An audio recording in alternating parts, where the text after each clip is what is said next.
En la Cena del Señor, una de las palabras que más se utiliza es haced esto en memoria de mí. No vamos a hablar de la cena, no fue que me equivoqué de tema. Lo que vamos a hablar es de la importancia de la memoria para la historia de la iglesia en cuanto a que la identidad de una persona es el resultado de cómo ha procesado en su vida todos los eventos que ha logrado vivir. La identidad entonces se forma a través de cómo hemos asimilado la historia. Y digamos que es una enfermedad cuando la persona comienza a perder su memoria, ya sea que tenga una pérdida total de memoria o una pérdida parcial de su memoria. Digamos que la iglesia tiene algo de esas dos enfermedades en el tiempo presente. Tristemente, algunos padecen de una falta total de memoria y otros tienen baches en la memoria. De tal manera que encontramos iglesias que no tienen la más mínima idea del recorrido doctrinal y de cómo se ha llegado a las conclusiones que hoy se defienden como ortodoxas y de las que se han rechazado como herejías. De tal manera que eso genera un gran problema. Ahora, las iglesias reformadas se identifican como iglesias históricas y la pregunta que uno se tiene que hacer: ¿cuál es la historia a la cual nosotros nos referimos que tenemos como herencia? Y por eso estamos abordando el tema de los concilios, para no tener una memoria parcial solamente de algunas etapas de la historia como la Reforma, sino tener una idea de cómo la iglesia fue progresando en su comprensión hasta el día de hoy. Porque es esa falta de comprensión la que está originando una gran cantidad de conflictos y problemas, tanto en la vida de las iglesias como en la vida de las personas. Porque lo que creemos sobre nuestra historia termina influenciando las decisiones que vamos a tomar hacia el futuro. Cuando nosotros vemos esto, podemos ver la carta de Judas en el versículo 11 al 13, que él dice: ay de ellos, porque han seguido el camino de Caín y por ganar dinero se lanzaron en el error de Balaam y perecieron en la rebelión de Coré. Estos son escollos ocultos en los ágapes de ustedes, cuando banquetean con ustedes sin temor, apacentándose a sí mismos. Son nubes sin agua llevadas por los vientos, árboles de otoño sin fruto, 2 veces muertos y desarraigados. Y quiero usar dos imágenes de este texto. Son como nubes sin agua. ¿Cuál es la característica? No tienen peso. Son llevados de aquí para allá por cualquier viento. Y en este caso, la iglesia, cuando no tiene un contenido, es llevada de aquí para allá por cualquier herejía. Y lo que ha caracterizado la iglesia contemporánea es eso. Ha sido una iglesia llevada por las herejías del humanismo, por las herejías pseudocristianas, por las filosofías, por todos los ismos de los últimos años. La iglesia va tras una cosa y va tras otra cosa. Y la otra imagen es árboles sin frutos y desarraigados. Si no tiene raíz, no tiene cómo crecer. Es un árbol muerto. Las imágenes son dos. No da fruto, está desarraigado, es decir, no tiene raíz. Desde siempre la iglesia se ha enfrentado con la falsa doctrina, con los hipócritas, con los falsos profetas, con los falsos maestros. Y el texto de Judas hace una asociación que es importante y que es bien fuerte. Él dice, estos son como Caín. ¿Y cuál es la característica de Caín? Dice, el asesinato. Pero mire que se está utilizando para la herejía. El falso maestro es un asesino y así debe ser tratado y de esa manera debe ser condenado. Eso es lo que dice Judas. El falso profeta es un Caín, es un homicida y no mata solamente de forma temporal el cuerpo, sino que mata el alma de esa persona que está condenando a una muerte eterna. De ahí cómo la iglesia debe considerar la pureza de su doctrina como algo extremadamente serio. Y también nos da que muchas veces el problema está en las ambiciones de este mundo, en las riquezas de este mundo. Y ahí viene el ejemplo de Balaam. Dice, corren por el lucro, por el dinero. Y cualquier persona que vea la situación de las iglesias y las redes sociales con el tema del dinero, ya sabe que no estamos hablando de una exageración. Son Balaam. Pero hay otros que buscan el poder por el ánimo del poder, por el deseo, por la avaricia, no por el dinero ahora, sino por el poder en sí mismo. Son como Coré. Esa es la descripción que la Escritura nos hace de este problema. Donde quiera que se levanta un Caín, termina con la muerte de un Abel. Donde quiera que se ha levantado la herejía, ha surgido junto con esto la persecución de aquellos que se mantienen fieles y firmes a la verdad del Evangelio. Las persecuciones hacen que la sangre de los mártires clame por justicia, como aparece en la carta en Apocalipsis. El diácono Esteban fue el primero de una gran legión de testigos cuya sangre roció la iglesia para difundirse en el mundo. ¿Recuerdan? El primer mártir.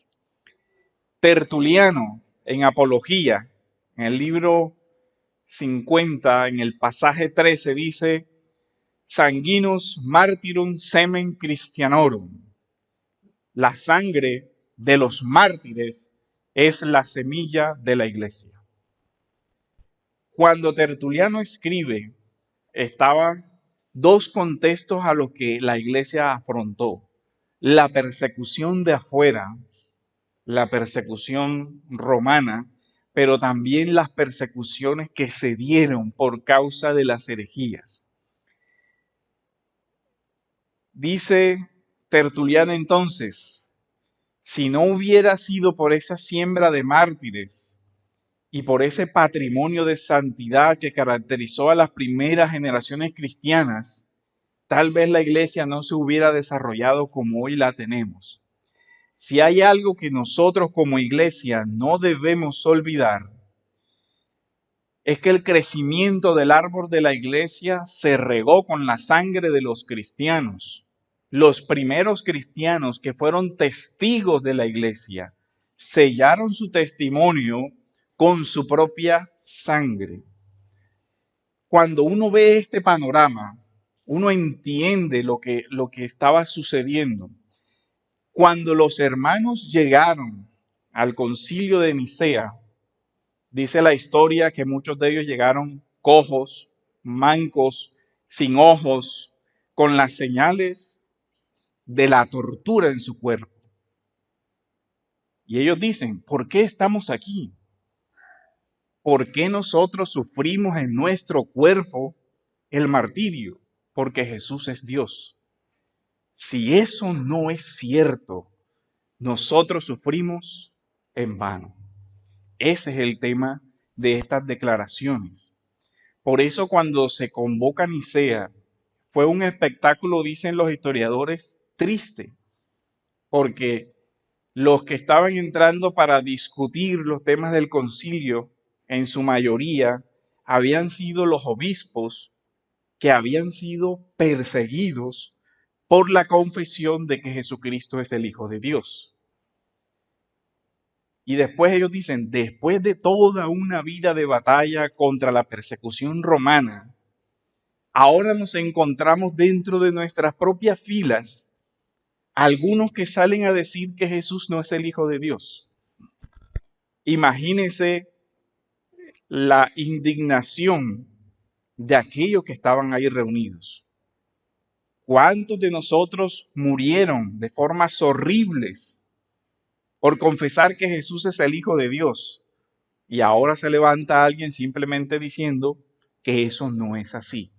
¿Qué pasa entonces con la sangre de esos mártires derramada por un error o porque simplemente no es un testimonio que haya valido la pena? Eso es lo que la iglesia se pregunta en ese momento de la historia. ¿Nos equivocamos? Usted imagínese a los obispos de esas iglesias que les decían a sus feligreses: manténganse firmes en la fe, no importa si esto implica la muerte. Y que después les digan, ¿sabes qué? Hiciste morir a un gran número de personas por un capricho personal que al final no era la voluntad de Dios. Ese es un tema realmente serio. Ahora, lo que nosotros vivimos en la iglesia de hoy es una gran ligereza con esta herencia. En primer lugar, porque se desconoce, pero también sorprende cuando se habla de la historia de estos concilios como si fuera un poco de viejos chochos ahí que se reunieron a ver qué se inventaban al final de su vida. Sobre todo los jóvenes de esta generación hablan de estas declaraciones de fe que costaron la sangre de la iglesia como si fuera el examen del partido de fútbol o de la novela de moda. Y no es así. Por eso es importante recordar lo que decía Tertuliano. El árbol de la iglesia se regó con la sangre de los mártires. Y cuando hacemos juicios ligeros sobre eso, estamos haciendo juicios ligeros sobre el sacrificio de hermanos. Y eso hay que ponderarlo adecuadamente cuando se abordan estos temas de la fe y la historia de la iglesia. En el libro de Breve Historia de la Filosofía, Johannes Gisbert hace una reflexión sobre este tema que les voy a leer y dice: quien solo vive en su propio tiempo es fácilmente víctima de la moda. Miren lo que dice: quien solo vive en su propio tiempo es fácilmente víctima de la moda. Es una nube sin agua que lo llevan los vientos de la moda por aquí y por allá. Y dice, carece de la experiencia intelectual y sucumbe a lo que es solo actualidad, capaz, sí, de cautivar, pero carente de permanencia. Miren lo que él dice: sí, cautivan, las ideas nuevas cautivan, las modas teológicas cautivan, pero pasan, son sin raíz, sin fundamento. Dice, para formarse un juicio en este terreno y para poder distinguir entre lo verdadero de lo falso, se precisa una visión de conjunto. Y esta es la idea, que podamos tener una visión, un horizonte sobre lo que la iglesia verdaderamente ha creído en el conjunto de su historia. Tener posibilidades de comparar, dice Johannes, de contemplar los múltiples estratos en lugar de orientar la mirada en una sola dirección. Dice, es necesario comprender profundamente nuestros conceptos y nuestros problemas en función de los orígenes. Y este es el tema de estos credos. Este es el tema. La iglesia, como hemos dicho, enfrentó la persecución.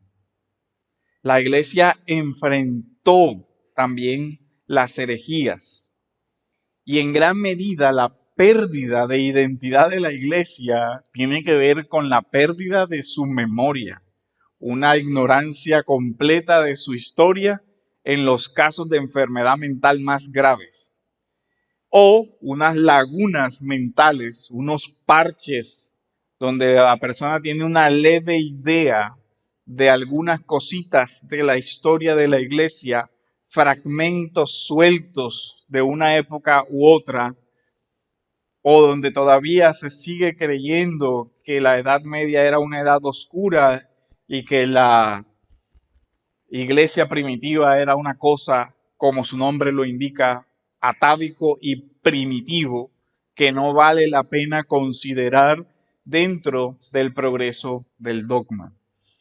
Así las cosas, cuando esto se ve así, de esta manera, uno podría llegar a concluir con toda razón: ¿para qué perder el tiempo en estudiar una historia antigua que nada tiene que ver con nosotros?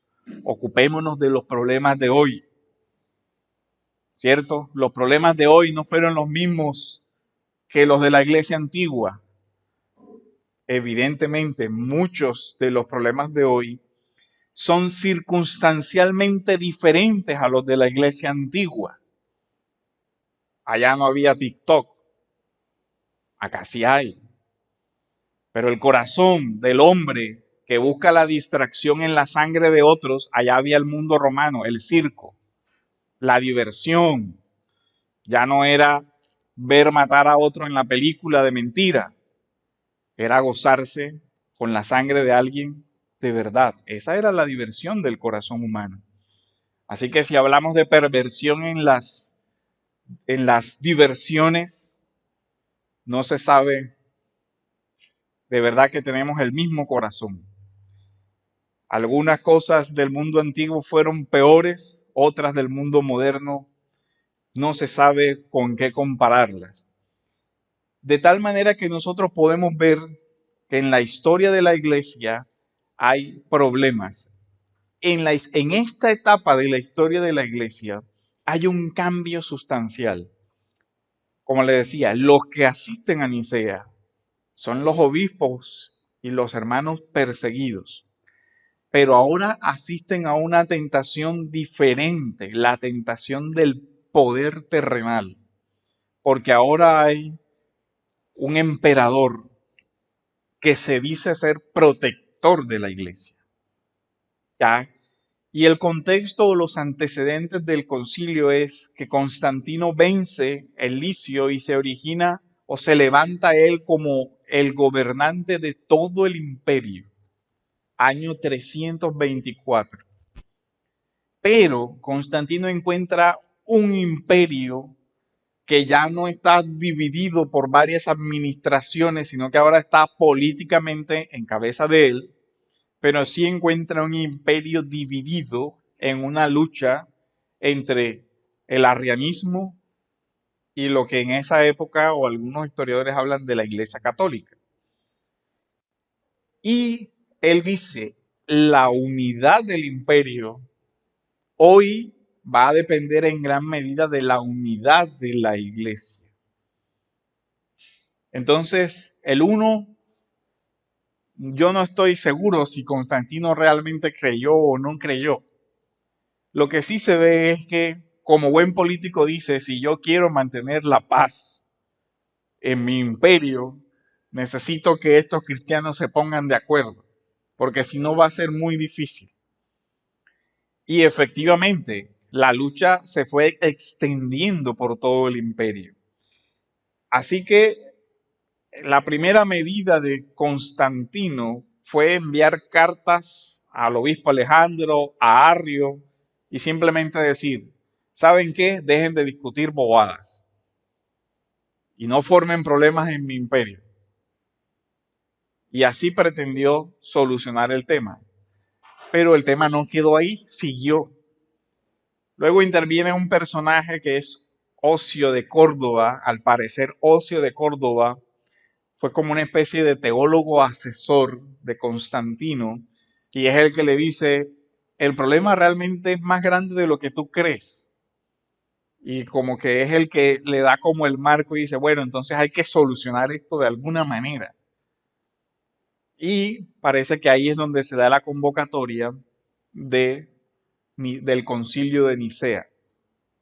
La convocatoria tiene muchas particularidades. Primero, hasta ese momento, más que todo habían sínodos regionales, es decir, las iglesias por regiones. Alejandría tenía su reunión de los obispos y ellos decidían sobre los temas de doctrina, y las sanciones eran eminentemente de carácter religioso. Ahora recordemos que antes de Nicea, Arrio ya había sido condenado en un concilio regional. Es decir, ya se había hecho un concilio de la iglesia de esa región y los obispos de esa región dijeron, eso es una herejía. Y condenaron a Arrio. Sin embargo, Arrio no acata la decisión de ese concilio regional y sigue difundiendo su herejía y va creciendo. Y también todo parece indicar que Arrio tenía muy buenas relaciones a nivel político y eso le permitió cierta protección. Desde ese momento entonces comienza a proliferar y a crecer y a extenderse la lucha en iglesias de todas las regiones. Ahora, las principales enseñanzas de Arrio que fueron condenadas en el concilio aparecen de la siguiente manera y podemos sintetizarlas como 6 proposiciones. El verbo no era eterno, ya que hubo un tiempo en que no existía. Es decir, recordemos, el verbo es Jesús. Él decía, Jesús no es eterno, no es coeterno. Recordemos cuando vimos lo de la Trinidad y cuando vimos lo de Cristología, él dice, el Padre es el único sin principio. El Padre creó, en términos de criatura, al Hijo.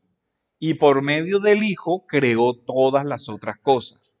Entonces él dice, el verbo no existía antes de ser engendrado. Fue hecho de la nada. El verbo fue hecho. Y hecho o hechura en el sentido de criatura. Por consiguiente, no es de la misma esencia o sustancia del Padre, y la conclusión última es una criatura. Como criatura posee una naturaleza mudable y en virtud del libre albedrío es capaz del bien y del mal. Recuerden cuando vimos el tema de los atributos divinos. Uno de los atributos era el tema de la impasibilidad, ¿cierto? Dios es impasible. Entonces, Arrio, ¿qué dice? Bueno, sabemos que Dios no puede sufrir, pero vemos que Jesús sufrió en la cruz. Luego entonces, Jesús no puede ser Dios. ¿Sí ven? Y así con otros atributos de la divinidad. Bueno, Jesús tuvo un cuerpo. El cuerpo es mudable porque puede pasar de un estado a otro, puede pasar de la vida a la muerte. Y Dios es inmutable. Luego entonces Jesús no puede ser Dios porque carece del atributo de la inmutabilidad. Entonces ya él dice, hay 2 atributos que no están en Cristo. Primero, el de la impasibilidad, el de la inmutabilidad, y así va recorriendo. Pero lo que vemos detrás de esto es que en el arrianismo hay de sustrato otra herejía a la que el concilio ni siquiera le prestó la debida atención. Y es la idea de que en Jesús hay como una especie de sola naturaleza, o sea, es como si él hablara solo de la divinidad. Y después él habla de que hay un logos divino que es el que gobierna todo, pero ese logos divino es inferior. La iglesia vino a darse cuenta de eso cuando se estudia el problema del apolinarismo. O sea, el primero que plantea esa tesis es Arrio. Pero en este momento de la historia, la iglesia lo que ve con más preocupación es el tema de la divinidad y el tema de la implicación trinitaria, pero con el tiempo se fueron dando que cuenta que en el pensamiento de Arrio habían otras cosas que también eran muy delicadas. Y así es como se da la convocatoria por la mano del poder imperial. ¿Cuál es el problema con esto? Hasta antes de este momento, las sentencias de esos concilios eran, digamos, de consecuencia espiritual, es decir, al hereje se le apartaba de su iglesia, si era líder, se le deponía, se le quitaba la investidura y listo. Pero cuando entra Constantino, se da una fusión extraña en el poder y ahora se comienzan a aplicar penas de destierro, es decir, penas de orden político. Lo expulsaba del imperio. Y recuerden, estamos hablando de ya un imperio romano que era la ecumene. O sea, que le tocaba irse a vivir por allá donde el imperio romano no tuviera jurisdicción. O sea, que era un destierro realmente terrible. ¿Qué le quedaba? Lo que eran denominados en esa época los pueblos bárbaros. Allá era que tenía que ir a vivir esa persona. O incluso penas de prisión y todo ese tema. Ahora, eso que la iglesia permitió, o sea por la tentación del poder, o sea por la imprudencia de no ver lo que estaba sucediendo, y hay algunos que justificaron estas prácticas y que trataron de construir una teología que justificara de alguna manera esa situación, como Eusebio. Hay dos Eusebios, Eusebio de Cesarea, Eusebio de Nicomedia. Eusebio de Cesarea trató de construir una especie de teología política que justificaba esa intervención del emperador. El otro Eusebio era partidario del arrianismo y tenía un gran poder político. Se dice que este Eusebio incluso ya se codeaba con la familia imperial. Así que lo que terminó sucediendo es que la herejía que inicialmente es condenada por los representantes de la iglesia que van. Se dice que al concilio asistieron 318 representantes de diferentes iglesias por todo el imperio, pero que aunque hubo una poca asistencia de las iglesias del mundo latino. Este es un evento sin precedente. El concilio es convocado y se organiza y en poco tiempo se pueden reunir todos estos obispos en Nicea. Esto es posible por dos situaciones. Una, el apoyo de Constantino, que pone al servicio de la iglesia los recursos del imperio. Por ejemplo, las famosas vías romanas se utilizaban para el traslado del emperador, se utilizaban para los correos del imperio y se utilizaban para el ejército romano. El resto no transitaba por esas vías, seguía los caminos tradicionales. Como Constantino necesitaba que todo el mundo llegara y llegara rápido, autoriza carruajes, transporte, hospedaje para todos esos obispos y que los trasladen ahora ya. Y miren el cambio de mentalidad que sucede aquí. Estos obispos que cuando veían a una corte romana decían, ya viene mi muerte, hasta aquí llegué.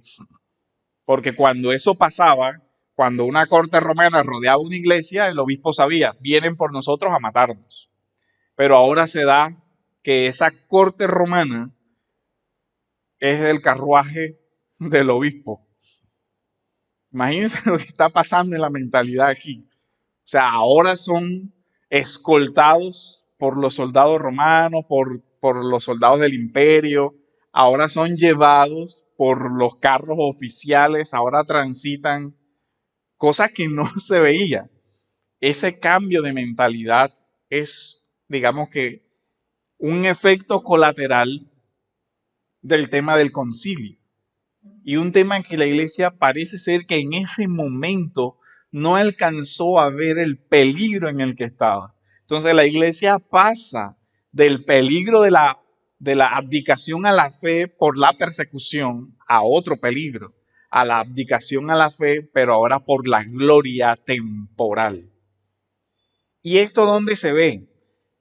En Nicea hay unanimidad en la condena. Solamente 3 no firmaron la condena. Obviamente Arrio, Eusebio de Nicomedia y algún otro. Pero el resto, todos los obispos dicen, es una herejía. Y es interesante porque el credo niceno no fue algo que surgió de Nicea, sino que recuerden cuando vimos el credo apostólico.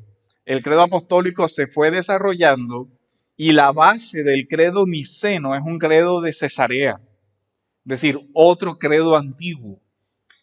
Prácticamente lo nuevo de Nicea es la condena, el anatema prácticamente, donde dice, todo aquel que diga que hubo un tiempo en el que el Hijo no era, sea anatema. Pero miren la continuidad en la teología de la iglesia. Es decir, el concilio, la declaración conciliar no es nueva. Lo que es nuevo es que ahora es oficial y que ahora tiene el poder de la espada para respaldar las consecuencias de lo que sucede. Arrio es depuesto, es exiliado. Pero en el mundo de las ideas políticas, como se ve hoy digo A, mañana digo B, todo depende de cuánto es lo que estemos hablando. Tristemente eso también sucedió. Pocos años después, Arrio, por medio de Eusebio de Nicomedia, obtiene acceso a la corte y obtiene un decreto donde le restituyen a su cargo y le restituyen su diócesis y le restituyen todas sus facultades y todos sus poderes. Cuando eso sucede, se encuentra con un Atanasio, al que el emperador le da la orden, restituye a Arrio. Y Atanasio dice, no, tú no tienes poder sobre la iglesia ha decidido que eso es una herejía. Yo no voy a restituir a Arrio. Bueno, entonces el exiliado ahora eres tú. Y comienza el primer exilio de Atanasio, que terminó en 5 exilios. Y en toda una vida de persecución desde ese momento hasta su muerte.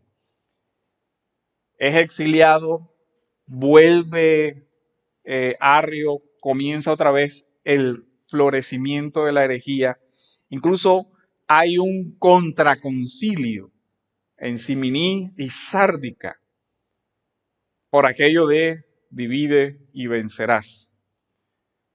Los arrianos sabían, en esta región ellos son más poderosos, entonces vamos a hacer un concilio, pero vamos a dividirlo en 2. Y mandamos facciones para aquí, mandamos facciones para acá. Y así logramos que ellos no se logren comunicar bien. Y así en una de las facciones se dice que ellos aceptaron una fórmula que era arriana.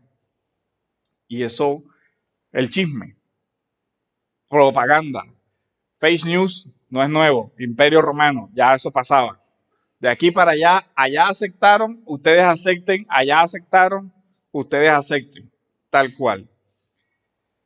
Y efectivamente se logró que se hiciera una confesión ahora arriana. Miren cómo cambia todo el mundo. Ahora los perseguidos eran los primeros, los nicenos, y comienza toda la estrategia política aterradora. Muchos de los nicenos que no aceptaron esa decisión del concilio terminaron excomulgados de sus iglesias, desterrados, encarcelados, otra vez perseguidos. De hecho, hay un padre de la iglesia que dice, el mundo se levantó arriano, literal. O sea, ahora por decreto del emperador dice todo el mundo, esta es la confesión de fe de la iglesia, pero sucedió algo interesante, a pesar de que incluso muchos obispos firmaron, algunos por falta de previsión del engaño, otros por la presión, por lo que sea que hayan firmado, lo cierto es que el pueblo se levantó y dijo, no, no reconocemos esa confesión. Y eso originó más problemas al imperio. Lo que Constantino estaba intentando evitar terminó pasando. Porque entonces ahora el pueblo, fiel a sus obispos, a los que permanecieron fieles a Nicea, dicen, no reconocemos esa confesión fue obtenida con todo eso. Uno de los que mencionamos al principio que apoyó Nicea, sale firmando una de estas confesiones, Ocio de Córdoba. El pueblo dijo, esa firma tiene que ser falsa. No creemos eso. Total, Ocio de Córdoba manda una carta de retractación porque la firma sí era de él, pero la firma se obtuvo con tortura. Para que veamos la política, cómo se manejó. Ocio manda una carta donde dice, yo firmé, me arrepiento de eso porque yo no di confesión hasta el final. Pero esa firma de esa carta de reconocimiento de esa confesión se hizo porque me torturaron. Me retracto y comenzó a circular la carta de retractación de Ocio de Córdoba. Y otra vez comienza la disputa entre el arrianismo y los que se mantenían fieles a Nicea. Pues miren cómo esto parece literal una película de espionaje y contraespionaje. Todo el mundo sabía que el asesor de Alejandro había sido el diácono Atanasio, pero ya Alejandro había muerto. Entonces, ¿a quién hay que destruir ahora? A Atanasio. Porque el arrianismo entendió, mientras Atanasio siga vivo, la fe de Nicea va a seguir vivo con él. Y literal mandan a todas las GSS del Imperio Romano a buscar a Atanasio.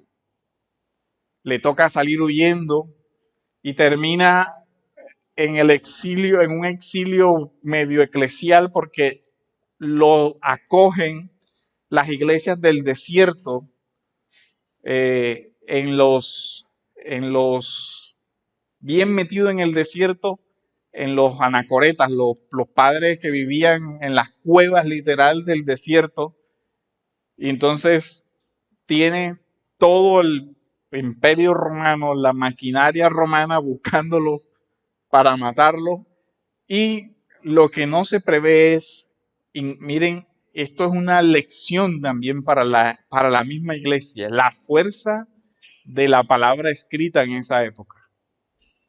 Atanasio comienza desde ese exilio a escribir cartas, a escribir tratados, incluso se escriben hasta canciones, porque Arrio había escrito una canción y así fue que difundió en todo el mundo una canción pegadiza de la doctrina arriana. Y otra vez miren el tema hasta la reflexión sobre el tema de la manipulación de la música. Compone una canción muy fácil de memorizar que tenía el dogma arriano y así se difundió por todos los puertos la canción, se llamaba La Talía. Y ahí vemos cómo no es nada nuevo. Si hay algo que ha llevado al desastre y a la herejía, es la mala música o la mala teología musical. Bueno, eso ya pasó en Nicea. Miren cómo nos pasa. Y hoy, ¿cómo se transmiten mayormente las herejías? Por los cantantes pseudocristianos que comienzan a decir una gran cantidad de cosas que no tienen nada que ver con la fe de la iglesia. Pero en todo eso se componen himnos, se componen todo eso. Atanasio sigue escribiendo discursos, cartas, y se da incluso que vuelve a la sede otra vez muere Constantino, los hijos son más afines al arrianismo y otra vez Atanasio al exilio. Así se la pasó 5 exilios. Miren el tema de cómo la iglesia termina involucrada en el tema del poder humano. Ahora, así va, pero comienzan a surgir otros problemas y el otro problema es que en medio de todo, la confesión o las declaraciones del Concilio de Nicea no tenían una cláusula desarrollada sobre el Espíritu Santo. Entonces comenzaron uno que se les denominó los macedonios o los neumatococos, que ellos negaban la divinidad del Espíritu Santo. Entonces comienza otro debate donde entran lo que se les denominó los grandes capadocios.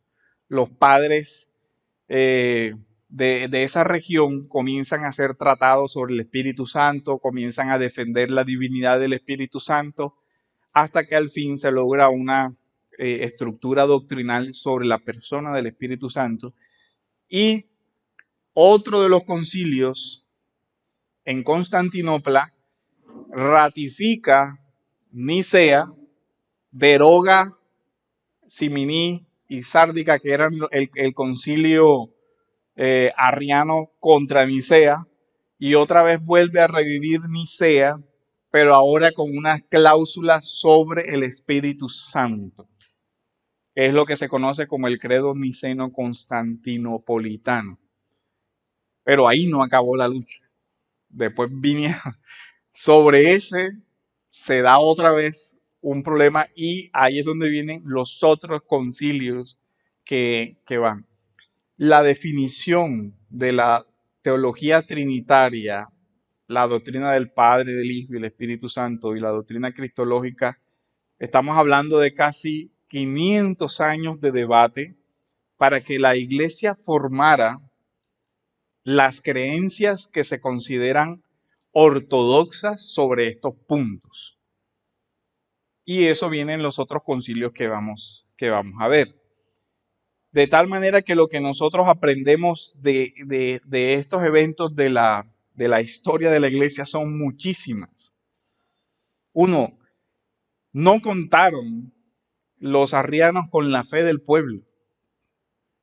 Con eso ellos no contaron. Ellos lograron decir, manipulamos el poder, hacemos firmar por las buenas, por las malas, o por el chantaje, o por las prebendas, como se hace hoy igualito, ¿cierto? Te ofrezco esto para que firme, y si no, pues te torturo. Alguna de las dos funciona, pero la firmas porque firmas. Y todo eso se dio, pero no contaron con la fe del pueblo que dijo, no, nosotros estamos convencidos de que Jesús sí es el Hijo de Dios. Así que así ellos hayan firmado, nosotros no reconocemos esa confesión. Y comienza otra vez, se reactiva la batalla. Entonces miren la importancia de un pueblo que entiende lo que confiesa.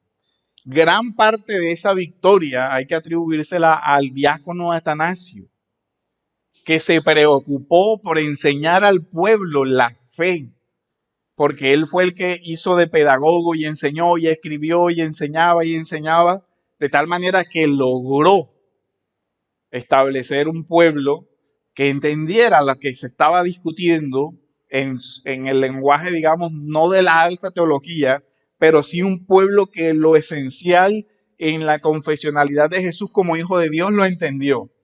Y cuando se llegó la hora, el pueblo reaccionó a decir, no aceptamos esa confesión. Ni si ellos firmaron, no aceptamos esa confesión. Entonces, queda la importancia de la educación teológica del pueblo como quienes verdaderamente son los que al final terminan defendiendo la fe de la iglesia. Es cierto que el Nuevo Testamento pone en cabeza, ¿cierto?, de los líderes de la iglesia, de los pastores de la iglesia, la defensa de la fe. Pero cuando ha fallado que esos líderes sean quienes hagan esa defensa, el mismo pueblo también ha respondido a la fidelidad a la fe y ha dado buena defensa de la fe de la iglesia. Por eso, si nosotros queremos seguir continuando siendo una iglesia histórica, lo primero que tenemos que hacer es tener una claridad sobre esta herencia histórica que decimos defender. Porque es bien contradictorio que digamos, somos una iglesia confesional histórica y tengamos una amnesia de la historia que no sabemos ni por qué lo creemos. Y sobre todo que ustedes, como el pueblo de Dios, sepan, el día que se levante Oduber Miranda y diga Jesús es un ser creado, yo espero que ustedes digan, no, eso no es así. Y no importa si has hecho lo que hayas hecho, hayas enseñado lo que hayas enseñado, eso es una herejía y sigue siendo una herejía, así cambies de posición. Porque ese, creo yo, fue el mayor logro de Atanasio, que logró que el pueblo se comprometiera con la fe de la iglesia. No con él, sino con la fe de la iglesia. Y que se mantuvieron firmes cuando el pueblo tuvo que mantenerse firme. De tal manera que Dios nos ayude en esto. Amén.